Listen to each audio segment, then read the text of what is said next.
დღეს 3 დეკემბერია, შეზღუდული შესაძლებლობის მქონე პირთა საერთაშორისო დღე. ზუსტად 20 წელი გავიდა მას შემდეგ, როდესაც ჩვენი ორგანიზაცია შეიქმნა შეზღუდული შესაძლებლობის მქონე პირებისათვის, მათი უფლებების დაცვისათვის, მათი მხარდაჭერისათვის და დღეს მინდა ამაყად თქვა, რომ დღეს ზესტაფონის მუნიციპალიტეტში ყველა პირობა არის იმისათვის, რომ 0-დან 7 წლამდე, 7-დან 18 წლამდე და 18 წლის ზემოთ ბავშვებმა და პირებმა მიიღონ სრულფასოვანი მომსახურება. თუმცა, რა თქმა უნდა, გასაკეთებელი ძალიან ბევრია.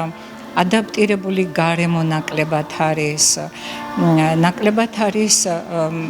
შეზღუდული შესაძლებლობის მქონე პირებისათვის დასაქმების სერვისები, მაგრამ ვფიქრობ, რომ ნელ-ნელა ყველაფერი გაკეთდება, ნელ-ნელა ყველაფერი იქნება, მაგრამ ორიონში თუ ვინმე სურვილი ექნება შეზღუდული შესაძლებლობის მქონე პირებს მიიღონ კვალიფიციური რჩევები, დახმარებები, ჩვენ მზად ვართ მოვიმსახუროთ როგორც ფსიქოლოგები, ასევე ქცევის თერაპევტები, მეტყველების სპეციალისტები, სენსორული ინტეგრაციის სპეციალისტები და მე ვუსურვებდი საქართველოს, რომ აღარ დაჭირებოდეს ეს მომსახურება პირებს და თუ დაგვჭირდება, ვიყოთ იმ გარემოში ვიცხოვროთ, სადაც თითოეული მნიშვნელოვანია.